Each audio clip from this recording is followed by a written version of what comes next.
전라남도 체육대회가 내일 여수에서 화려하게 개막합니다. 성화체화에서 봉송, 교통통제와 자원봉사 등 완벽한 준비 상황을 취재했습니다. 호남의 지지를 호소하는 유력 후보들이 정작 전남을 외면하고 있다는 지적입니다. 계속되는 유권자들의 물음에 후보들의 전남 유세 일정은 여전히 미정입니다. 문재인 안철수 후보가 잇따라 광주를 찾아 지지를 호소했습니다. 호남 민심을 향한 두 후보의 공약을 비교 점검했습니다. 순천시의 문화예술 정책이 표류하고 있습니다. 문화예술재단도 문화예술센터도 모두 벽에 부딪혀 순천시가 고민에 빠졌습니다. 여러분 안녕하십니까? 대통령 선거에서 문재인, 안철수 두 후보가 끊임없이 호남의 지지를 호소하고 있습니다. 그런데 가만히 보면 호남 정신을 말하는 곳은 늘 광주고 전남은 집토끼 취급을 받고 있습니다. 양현승 기자가 취재했습니다. 조기 대선의 문이 열린 뒤 후보들마다 문턱이 닳도록 오고 간 광주. 양강 후보로 꼽히는 문재인, 안철수 후보의 공식 선거운동도 호남 기선잡기 경쟁으로 시작됐습니다.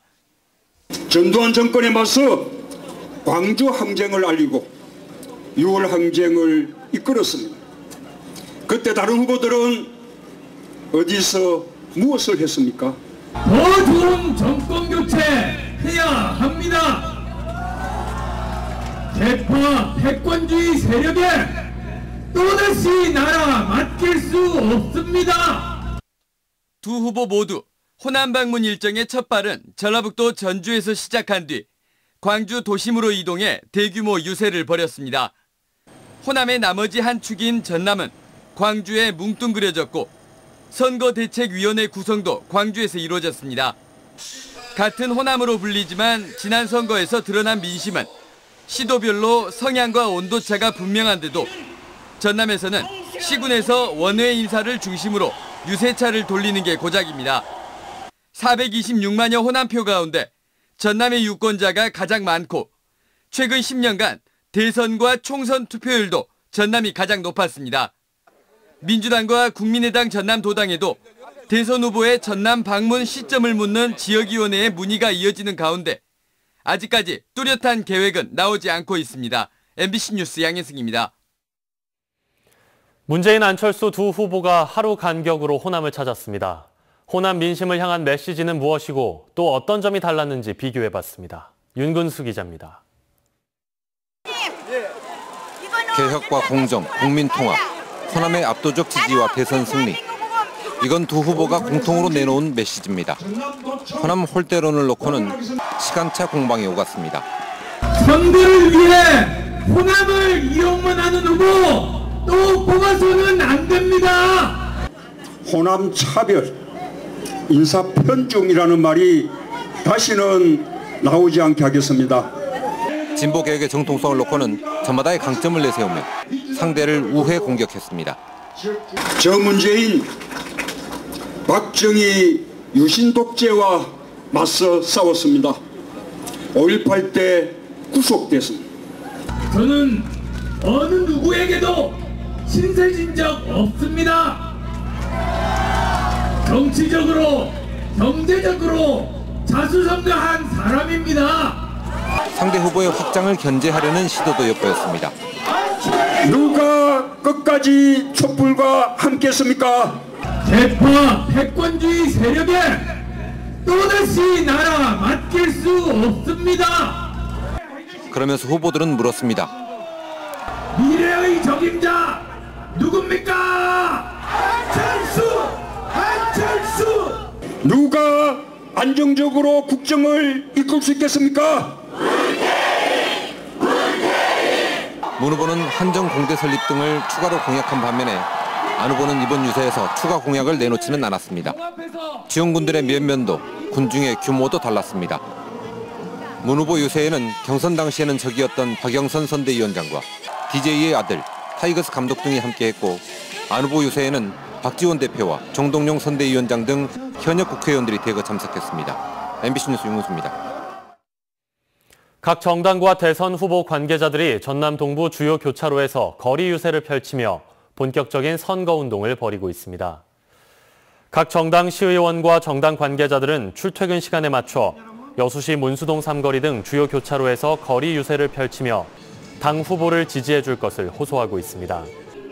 정당 외 후보들도 얼굴 알리기에 본격적으로 나선 가운데 선관위는 대선 후보들의 선거운동은 다음 달 8일까지 가능하며 이 기간 선거 감시단 활동을 강화해 공명선거를 유도할 방침입니다. 광양에서 대선 후보 현수막이 훼손돼 경찰이 수사에 나섰습니다. 광양경찰서 등에 따르면 오늘 오전 9시쯤 광양시 진상면의 한 사거리에 걸려있던 더불어민주당 문재인 후보 현수막에 얼굴 사진 일부가 찢겨 있는 것을 지나가던 주민이 발견해 경찰에 신고했습니다. 경찰은 주변 CCTV를 확인하는 한편 목격자가 있는지 탐문 수사를 벌이고 있습니다. 국민의당 박지원 대표가 동북권 지원 유세에서 한 발언에 대해 허위 사실 논란이 일고 있습니다. 광양시 선거관리위원회는 박지원 대표의 유세 내용 가운데 일부가 허위 사실 공표에 해당할 수 있다고 보고 녹취 파일 등 관련 자료를 도 선거관리위원회에 제출했다고 밝혔습니다. 박 대표는 어제 광양에서 문재인 후보가 대구에서 자신이 대통령에 당선되지 않으면 대구 강물에 빠져 죽겠다고 했다며 문 후보는 대통령 후보로서 교육적인 자질이 부족하다고 비판했습니다. 이에 대해 박지원 대표는 자신의 SNS를 통해 착오로 인한 실수였다며 사과한다고 밝혔습니다. 제56회 전라남도 체육대회가 하루 앞으로 다가왔습니다. 여수에서 13년 만에 치러지는 전남체전은 역대 최대 규모의 선수들이 출전해 200만 전남도민의 화합과 축제의 장이 될 것으로 기대됩니다. 최소리 기자입니다. 전남체전의 성공을 기원하는 성화가 주선녀에 의해 채화되고 첫 번째 주자가 넘겨받습니다. 넘겨받은 성화는 오동도에서 두 번째 주자에게 전달됩니다. 총 40명의 주자가 봉송하는 성화는 개회식 때 주 경기장인 진남 경기장에 점화됩니다. 지난 2004년 여수 개최 이후 13년 만에 다시 해양의 도시 여수에서 열리는 전남체전. 그동안 34억여 원을 들여 11개 경기장을 보수 정비했고 구 미평역을 비롯한 모두 3곳에 임시 주차장을 마련했습니다. 개회 당일에는 오후 3시부터 교통이 통제되는 등 교통 대책도 철저하게 세워 손님 맞이 준비를 마쳤습니다. 전 시민과 모든 이 자원봉사자들이 정성을 다해서 전남 제1회 도시답게 자긍심을 가지고 완벽한 준비를 해놨기 때문에 즐기시기만 하면 될 것 같습니다. 올해는 카약 경기가 전시 종목에 채택됐고 대회 사상 처음으로 경기의 주요 장면은 페이스북을 통해 생중계됩니다. 만여 명으로 꾸려진 서포터즈들과 자발적으로 지원한 700여 명의 자원봉사자들은 원활한 경기 진행을 위해 기꺼이 헌신하기로 했습니다. 이번 대회는 개회에서 폐회까지 나흘 동안 23개 종목에 걸쳐 2만 7천여 명의 선수와 임원단이 참가합니다. 내일 오전 7시 골프 예선 경기를 시작으로 각 시군에 자존심을 건 열띤 경쟁에 막이 오릅니다. MBC 뉴스 최소리입니다. 장애인의 날을 앞두고 전남 지역 장애인 단체가 장애인 복지 정책의 개선을 촉구했습니다. 전남 장애인 차별 철폐연대는 중증장애인 활동보조 서비스에 대한 지원을 현재 월 330시간에서 458시간으로 늘리고 장애인 자립지원금을 1,000만 원으로 상향 조정해 줄 것을 오늘 전라남도에 요구했습니다. 철폐연대는 또 발달장애인 자조 모임을 육성하기 위한 지원 사업을 시행하는 한편 여성 장애인에 대한 임신과 출산, 육아 지원 서비스를 일원화해야 한다고 강조했습니다. 광양항의 야드 트랙터 동력을 경유에서 전기로 전환하는 사업이 추진됩니다. 여수 광양항만공사와 한국국제터미널은 최근 전기 야드 트랙터 개발 업무 협약을 체결하고 2억 4천여만 원을 투자해 올 연말까지 시제품을 개발하기로 했습니다. 항만공사는 이번 사업이 성공적으로 추진될 경우 광양항에서 운영 중인 야드 트랙터 105대를 순차적으로 개조할 계획입니다. 광양항 내 컨테이너 이송 장비인 야드 트랙터는 그동안 경유를 사용해 온실가스 배출의 주범으로 지적돼 왔습니다. 순천시의 문화예술센터 건립 계획이 시의회 반대로 무산됐다는 소식 어제 전해드렸습니다. 순천시 문화재단 설립 계획도 사실상 좌초 상태에 놓여 있는데요. 되는 일 없는 순천시 문화예술 시책, 그 그 배경을 박광수 기자가 집중 취재했습니다. 순천시가 문화예술센터를 건립하려 했던 야외 웨딩홀 부지입니다. 리모델링 비용 20억 원 등 모두 100억 원을 투입해 내년 상반기 완공한다는 계획을 강행해왔지만 결국 의회가 예산안을 부결시켰습니다. 토지 소유주에게 지급되는 부동산 비용만 78억 원에 이르면서 특혜 시비가 거론되고 접근성도 열악하다는 지적까지 나오자 시 당국도 결국 손을 들고 말았습니다. 시내하고 너무 많이 떨어져 있고 또 금액이 너무 크고 이런 것들이 아직 그 시민들하고 공감이 안 돼 있어서 부지도 입지 조건이 더 좋은 데로 좀 더 찾아봐 달라. 시의회 거듭된 우려에도 불구하고 시가 설립 조례까지 밀어붙였던 문화재단도 민선 6기 임기 내 출범이 불투명해졌습니다. 재단 운영에 적절한 견제 장치가 없다며 시의회가 완강하게 버티자 결국 조충훈 시장이 설립 보류 결정을 내리고 만 겁니다. 시장님께서는 문화재단에 대한 것은 당분간은 논의하는 것 자체를 지금 이제 유보하겠다 하는 그런 입장이십니다. 잇따라 여론에 밀려 저지당하고 있는 순천시의 핵심 문화예술 시책들. 모두 입안 단계에서부터 측근 인사의 부적절한 개입설이 구설에 오르면서 의회와 시민사회의 반발을 키웠다는 지적이 나옵니다. 공적 기구를 만들어 그 운영 조직을 정치적으로 이용하려는 것 아니냐는 우려가 대두되기도 했습니다. 전문성을 가진 사람들을 다양한 사람들이 소통하고 공론화 시키면은 다 풀어지지. 요즘에 안 풀어질 게 뭐 있어요 지금. 이제 그런 것들이 행정이 너무 일방적인 주도를 가버리니까 문제가 있다.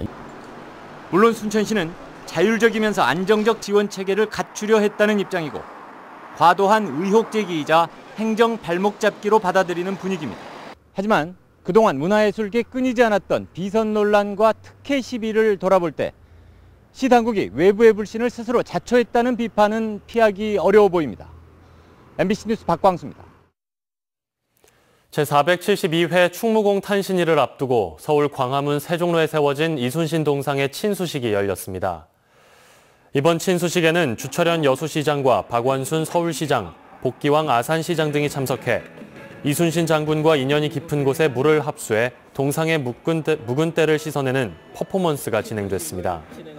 친수식에 사용된 물은 이순신 장군이 임진왜란 당시 활약했던 여수시 전라좌수형 본영터와 서울시 건천동 생가터, 청년 시절을 보낸 아산시 현충사에서 각각 가져왔습니다. 국내 최초의 미술 섬으로 관심을 모으고 있는 연홍도에서 막바지 정비 사업이 진행되고 있습니다. 고흥군에 따르면 다음 달 13일 연홍도 여는 날 행사를 앞두고 마을 주민들을 중심으로 나무 심기 등 경관 개선 사업이 추진되고 있으며 숙박업소와 산책로 정비 등 관광객 편의 증진을 위한 다양한 사업이 진행될 예정입니다. 주민 80여 명이 거주하고 있는 연홍도는 지난 2015년 전라남도의 가고 싶은 섬에 선정돼 폐교를 리모델링한 미술관과 함께 특색 있는 작품 100여 점이 전시돼 관광객 유치에 도움이 될 것으로 기대됩니다.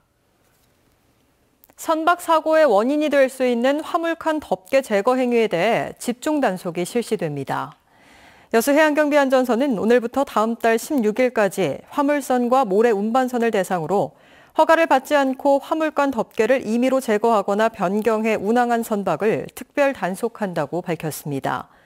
선박안전법에 따르면 선박 소유자는 선박 검사 후 기관과 설비 등을 변경하거나 개조해서는 안 되며 위반 시 3년 이하의 징역 또는 3천만 원 이하의 벌금형에 처해지게 됩니다. 순천시가 기상과학관 유치 계획을 철회하기로 했습니다.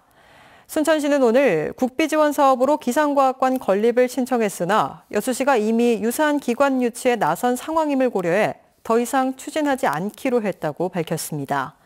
지난 17일 여수의 시민단체인 여수선언 실천위원회는 여수 엑스포의 정신계승을 위해 이미 해양 기상과학관 유치를 추진 중이라며 순천시의 기상과학관 유치 의사 철회를 촉구했습니다. 여수 돌산 지역 고층 호텔 건립에 인근 아파트 주민들이 반발하고 있습니다.